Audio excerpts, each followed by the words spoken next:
Ghost spirit sect के दाविस्ट shattered soul के न आने से हान ली को काफी आश्चर्य हुआ। उसकी जगह ये अपरिचित वृद्ध व्यक्ति आया था। हालांकि 3 नेसेंट सोल साधकों को एक साथ जुटाना घोस्ट स्पिरिट सेक्ट जैसे विशाल संप्रदाय के लिए भी शक्ति का बड़ा प्रदर्शन था। फिर भी डेविल फॉल वैली जैसी खतरनाक जगह की निगरानी के लिए यह कुछ कम ही प्रतीत हो रहा था। क्या यह संभव है कि घोस्ट स्पिरिट सेक्ट ने कोई और गुप्त तैयारी कर रखी हो? जब हान ली इस पर विचार कर ही रहा था, तभी घोस्ट स्पिरिट सेक्ट के साधक तेजी से घाटी के प्रवेश द्वार के चारों ओर फैल गए और एक विशाल जादुई संरचना स्थापित करने लगे। पास के अन्य साधकों ने उन्हें परेशान नहीं किया और चुपचाप देखते रहे। मौलान के स्पेल वॉरियर्स भी एक साथ इकट्ठा थे। उनके नेता झोंग उपनाम वाला विद्वान पुरुष और स्पेल वॉरियरले धीमी आवाज में आपस में चर्चा कर रहे थे।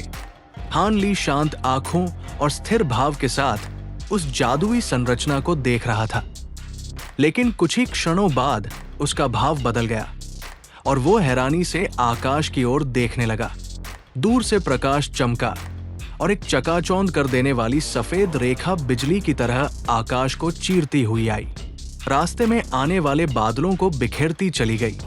अगले ही पल वो सफेद प्रकाश घाटी के ऊपर आ पहुंचा और मंद पड़ते हुए एक नीले वस्त्रधारी वृद्ध व्यक्ति को प्रकट कर गया, जिसका चेहरा भावहीन था।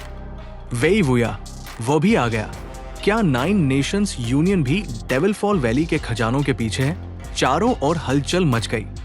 सबसे चौंकाने वाली बात यह थी कि वेई वुया सीधे घोस्ट स्पिरिट सेक्ट के सामने आकर उतरा।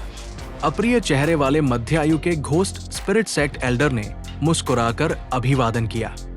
भाई वेई, आप अंततः आ ही गए। मुझे लगा था आप किसी और काम में उलझ गए होंगे। वेई वुया ने ठंडे स्वर में कहा, मैंने फेलो दाविस्ट वांग से समझौता किया है, इसलिए पीछे नहीं हटूंगा। लेकिन अगर घाटी में वे वस्तुएं नहीं मिली जिनका तुमने वर्णन किया है, तो मेरी शत्रुता के लिए तैयार रहना।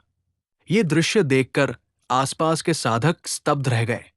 9 नेशंस यूनियन और डेविल दाओ का साथ आना अविश्वसनीय था। हान ली की भौहें तंग गई। यदि डेविल फॉल वैली के भीतर उसका सामना घोस्ट स्पिरिट सेक्ट से हुआ, तो वेई वुया की मौजूदगी में उसके पास केवल भागने का ही रास्ता होगा। अर्ध दिन बीतने के बाद जादुई संरचना पूरी हुई। जब वांग तियानगो ने एक जेड बॉक्स निकाला और उसमें से सुनहरे रंग का स्पिरिट स्टोन प्रकट हुआ, तो तीव्र आध्यात्मिक ऊर्जा फैल गई। हाई ग्रेड स्पिरिट स्टोन, किसी ने चिल्लाकर कहा। हान ली का हृदय तेजी से धड़क उठा। उसने कभी भी ऐसा स्पिरिट स्टोन प्राप्त नहीं किया था। यह दृश्य स्पष्ट कर रहा था कि घोस्ट स्पिरिट सेक्ट इस अभियान को कितनी गंभीरता से ले रहा है। अंततः कालेची ने मध्य आयु के साधक को घेर लिया और वो आकाश में उठ गया।